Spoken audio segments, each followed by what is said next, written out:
Okay, so hello everyone. For today's task, we are doing another thing, another task in Excel again called unpivoting tables or unpivoting your columns. The original format is a wide format, which looks like this table in here, the left side, and we want to convert it into the table that looks like the one on the right. Okay, which is a long format. The long format has a lot of benefits because you can easily do reports and analysis using that kind of format. Okay, so now let's do this. Okay, so basically the one that we want to repeat are the names and the team columns, and then we want to have another column for subject and then another column for their corresponding scores. All right, so let's click on one of the cells, go to data on your ribbon, go to from table slash range. Okay, so remember that think about the columns that you want to unpivot, meaning you want to write and populate in rows as opposed to columns like what we have right now. So we want to basically use math, science, and language. Those are the ones that we want to unpivot.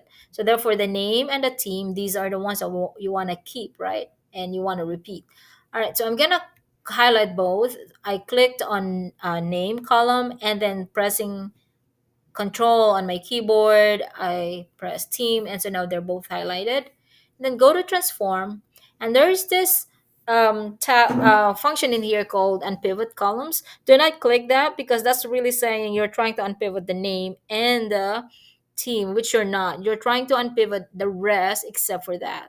So there's this drop down and there's this option that says unpivot other columns. Okay, now, of course, if you want to do unpivot columns, then you will have to highlight math, science, language, and social studies. So basically, but they have more columns, so that's why I'd rather highlight this two and then choose other columns, right?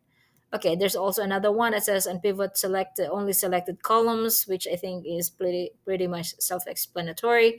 All right, I'm gonna do this now, and so now we have that. Okay, so let's load this. This is now in long format. Then go to home, close and load to. Again, I prefer to close and load it to a connection. So I'm waiting right now. Okay. So I'm not gonna do it on table, but you can, all right? It's just gonna open another tab. I'm gonna do only connection. And the reason for that is because I want to show my table right next to my final format so that I can compare. Okay. So I'm gonna choose one cell here. That's where I'm gonna start my new table and then click on your query on the right side, right click, load to, and this time we will load to table, and let's see if it's correct, if it's similar, okay, or correct. Okay, well, does it look, what's the difference?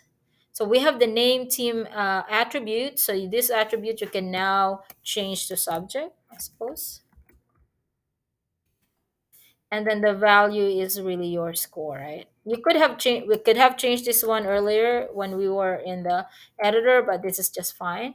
Now the only difference is that our original table looks like Ann Harper, Greg Chase, Ann Harper, Greg Chase, but on the result you have them in alphabetical order, so we can easily deal with that. On this one you can just add your filter, so highlight that, it's already filtered, but just to show you, go to sort and filter, click filter. Okay, I unfiltered it right now. All right, so now that you have filter, just sort this alphabetically, and now you have all ants, all cheeses, all Gregs, and so on. And you can see that they have the same values. All right, so I hope this helps, and I'll see you next time.